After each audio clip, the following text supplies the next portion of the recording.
This is the Ag Queen Podcast. This podcast explores the agriculture industry with the movers and shakers of those shaping it. Here's your host, Lori Boyer. My featured guest on the show today is Duane Stateler. He is president of the National Pork Producers Council. We have a lot here to talk about, a lot going on in the ag industry. We'll learn more about Duane and his operation to start off the show right after this. Hi, this is Congressman Jeff Hurd. Colorado's farmers and ranchers are the backbone of our communities. That's why I'm fighting for critical investments in our farms, making sure you have the water you need, expanding Colorado products worldwide, and putting Colorado first in every market. And I'll always stand up to keep our land out of the hands of foreign adversaries. I'm Jeff Hurd, and I'm fighting for you in Washington. Paid for by official funds authorized by the House of Representatives. Once again, my guest is Duane Stateler, president of the National Pork Producers Council. Tell us more about yourself, your background, and your operation to get us going here today, Duane. Producer in Northwest Ohio. My son and I, we have 7,200 finished spaces. And so we grow, we're a contract grower. We grow for Horde Family Farms. And that has been in existence since about 2004. So we've been doing that. And I was a farrow to finish operation before then. We have corn, beans, and wheat that we raised on about 1,000 acres. And that's about the extent of our farm. We're a small family farm. I'm the fifth generation, and Anthony is the sixth generation. And Duane, as I understand, you're no stranger to leadership. You have been involved with the National Pork Producers Council for a little while and have served on the board of directors. Yes, I've been on the board for the past 6 years, and then in the officer rotation for another couple. And I was on committees before that, and I was president of the state of Ohio Pork back in 2014. So yes, I've been around the NPPC side and the pork industry for a while. Duane, I think these interviews are so good when you are talking to us not only as a leader of this national organization, but also as a grassroots producer yourself. How optimistic are you that we will get a farm bill done this year? I enjoy G.T. Thompson's enthusiasm. He has more optimism, I think, than what I do. He thinks he can get it across, and I don't know. Time will tell. And I've seen things like this before because no one ever thought we'd get a farm bill, and we did. They finally got that, what they could, they got in. Now can we finish it and give them credit? They have done that. But our hope in the skinny farm bill is definitely Prop 12. I mean, that's our only avenue for it. It could not be in the big, beautiful bill because it didn't fit in the reconciliation package as far as, costing money. So he has got it there, but we also have Save Our Bacon Act that Representative Hinson from Iowa has brought forward. And either one of those two avenues, if we could get that passed in the House and maybe get it attached to something at the end of the year would be a major benefit for us as producers. Let me start with Proposition 12 here on a question on this. So one of the things that I've heard when I talk about this is what kind of precedent does it set putting a state voted ballot initiative put into a federal bill? How does that look when you have state voters that vote something in, but then we have the federal government coming in and essentially undoing it? Well, we're not undoing what the voter in the Hinson bill or what GT has. That has nothing to do with what California has voted. California can keep Prop 12 if that's what they want for their meat to come in. It does not force growers outside of that state to have to raise that kind of thing for them. That might, in matter of fact, it might bring production back to California. They've chased it all out because of what they did with gestation crates and everything 20 years ago. There is no commercial hog production in California anymore, but yet they consume about 13 to 14% of, the consumption of everything that we make. But the bills that we're looking at is so we don't have a patchwork. In other words, we want to stop that there aren't any more Prop 12s in, other states, because we see what it's done. I mean, it's raised anywhere from 20% to 40%, depending upon the cut that you're looking at. Now we've had, a year of this into it, and we've seen what it has done to the prices. And and the reason of it comes is that not only does it slow me up as a producer, because now at the place where we deliver our pigs, we have different time schedules because they have to slot some for Prop 12. They have to slot some for, the non-Prop 12. And then when you get to the retail end, your distribution centers that supply, where that meat comes from, the packing plants, and goes to a distribution center that where, whether it's a Kroger or whether it's a Walmart or whatever, now they have an aisle for Prop 12 and they have another aisle now for non-Prop 12. And you can see what that would happen as you keep creating more, it becomes more of a chaos. And so this isn't doing anything. This is not doing anything against the state rights. This is not forcing that on to the rest of us as far as on the production line. And that is, and it has even been a conflict even in our own set of producers, because we knew when we originally went after this on the, up to the Supreme Court, when we were making that decision on what we were going to do, our board had the foresight to see ahead, because we knew what the patchwork would look like. And we knew we would have producers, and we were going to have producers that were going to have to go to Prop 12, because there was a big market that was going to be out there that's going to need meat. I mean, we need to get people in California meat. So there were going to have to be something, we're going to have to do that.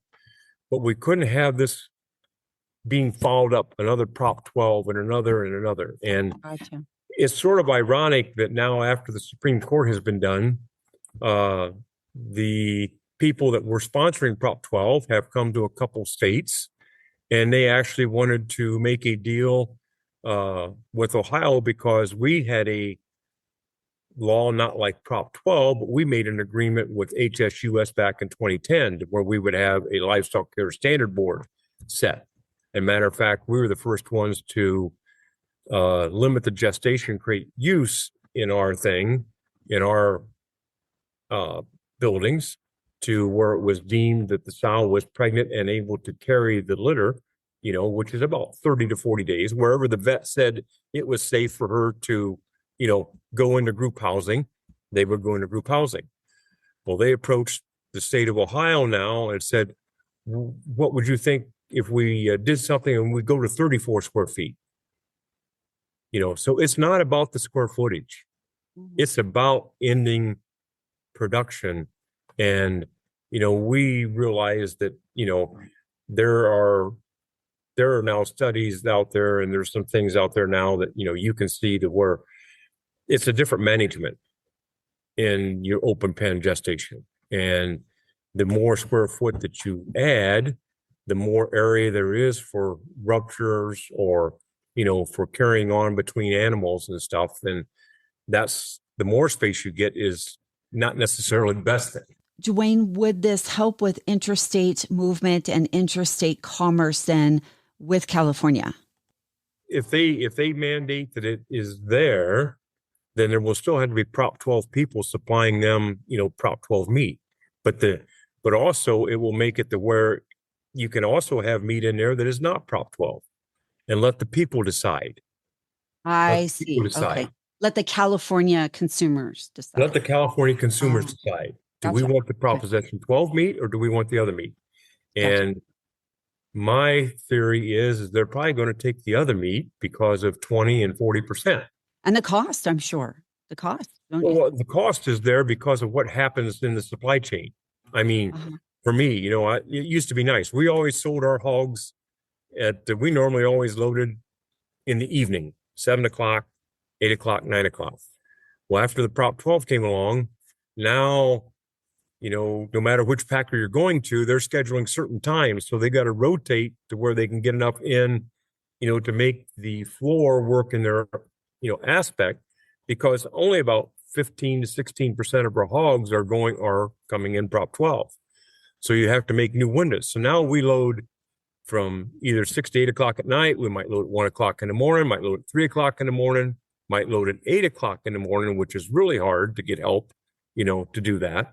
So we're on a rotating schedule because the packer has to, where we deliver our pigs, has to have these times to where this is, so they can follow that process through and keep it separated.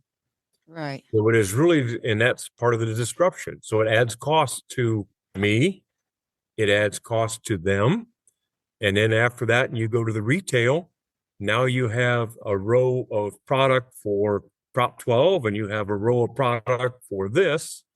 You're taking up twice as much space in the warehouse and twice as many labels, product stimulations.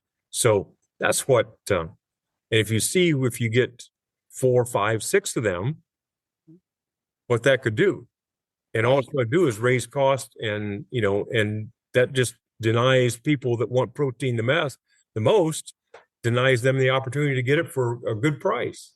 Yeah, this is exactly why I do these interviews and talk to folks like you. That's good information. I mean, and those are details that should matter to everyone.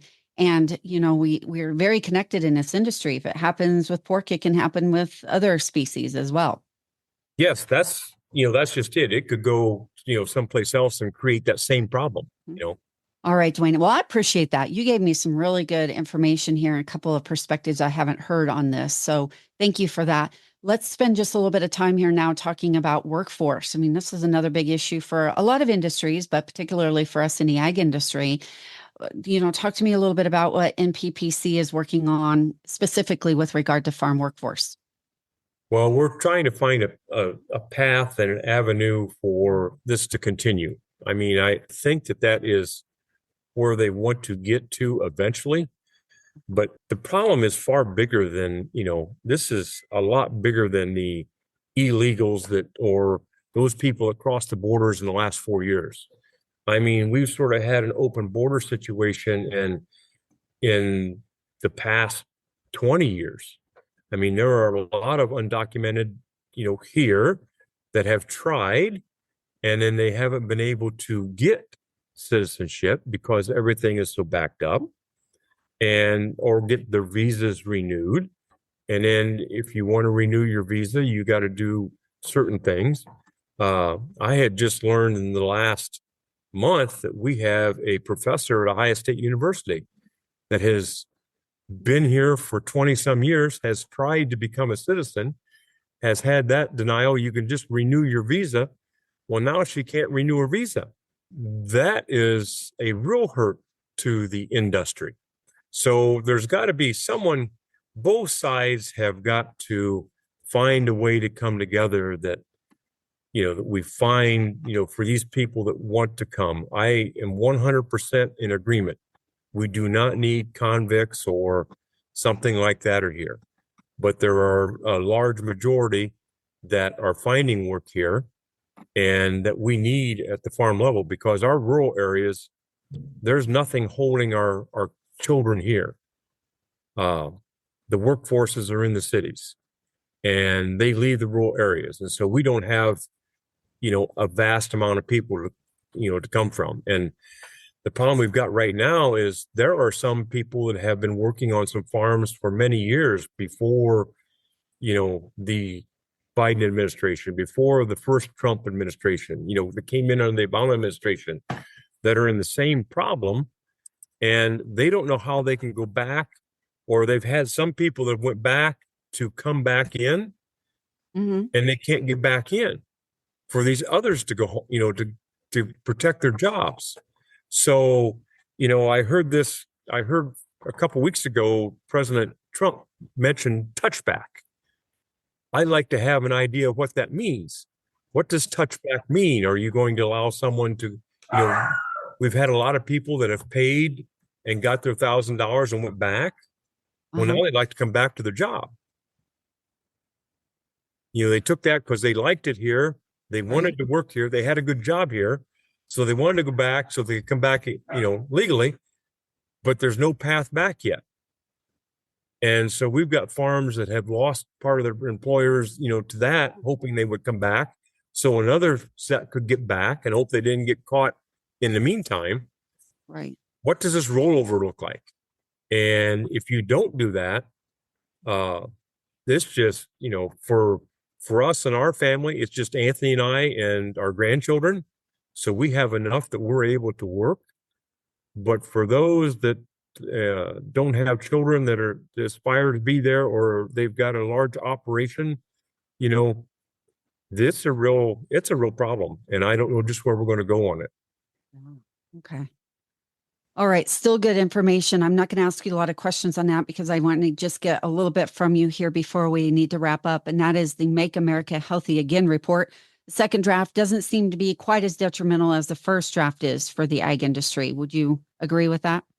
I would agree with that. It's pretty broad. There's still not a lot of definition there. One of the things that we're very concerned about is there's no differentiation from a process to an ultra process. There is just ultra process labeled. And that is a big problem for us as far as when it comes into like sausage, because sausage that just gets added salt and pepper to it, and put in a roll for you to, cut off your patty and something like that. All of a sudden that gets thrown into the ultra process, which we don't know. There hasn't been any definition on, how hard are they going to be on the ultra process? Your wieners, your hot dogs, the bratwurst, that all gets thrown into the ultra processed, which could be really devastating, to us as far as, especially getting it into school lunches. So really, we're waiting to see what the actual definition is going to be, on that and on the ultra process, and the other big thing that is really a problem for us is they're concerned about talking about changing from a hazard-based to a risk-based research. They do not like the research that they claim that the research that is scientific out there has been bought and paid for. Well, yes, it was. It would, for the pork industry, we have the National Pork Board, and then we have the National Pork Producers Council. The Pork Board is the checkoff side. We are a voluntary part of NPPC, but the checkoff money is producer money. Mm-hmm. And that board is made up of producers, and they get our colleges and stuff like that to do research, on new things that come out. Is this going to work? Is this going to be good? Even on new drugs that come out, they run trials and have independent third-party researchers, check out, how this is going to affect our meat or how this is going to affect the pigs. And they don't want to look at that research. They think it's bought and paid for. Well, yes, it was bought and paid for. It was bought and paid for with producer money, and the producers are the ones that hired a third party to go look at it. But they want to look at just risk-based. And the risk-based, from what I can see, is an individual that thinks that this is bad for you. So because I think it's bad for you, because one person has said it's bad for you on one little bit of piece of research, that's what we're going to follow, rather than a good overview of all the research that's been done on something. So those are our two big concerns that we have, and it's really not defined in the two documents that have been leaked so far with the different dates on, on what's actually going to be in the report. I wanted to bring up another point on this. The New York Times has seen that draft, but it has not officially been released. Yes, that's right. So, you don't know, there's two different with two different dates out there. Yeah. That is out there. Yeah. They're pretty much the same, but they're different. But what's the final one say? That's right. What we're waiting on. Yeah. Which what you and I talk about today may be completely irrelevant by the time it's officially released. Especially since it's so broad. There really is no definitions. It's all generalities. We're looking at doing this. We're looking at doing that. Yeah. And it sounds better for the crop guys. Well, it doesn't sound like they're going to go after glyphosate and atrazine quite as much, but that is an unknown too, till you see the final report. This is the preliminary. It's, are they using this to buy time? I don't know. And I think everybody's on pins and needles, not just us in the swine department. I think everybody's on pins and needles yet on what is the real wording going to say? When are we going to see it? Well, that's no problem. Thank you very much for the opportunity to speak with you, Lori. My guest here today, Duane Stateler, president of the National Pork Producers Council. Hi, this is Congressman Jeff Hurd. Colorado's farmers and ranchers are the backbone of our communities. That's why I'm fighting for critical investments in our farms, making sure you have the water you need, expanding Colorado products worldwide, and putting Colorado first in every market. And I'll always stand up to keep our land out of the hands of foreign adversaries. I'm Jeff Hurd, and I'm fighting for you in Washington. Paid for by official funds authorized by the House of Representatives. Thanks for tuning in to this edition of the Ag Queen Podcast with your host, Lori Boyer.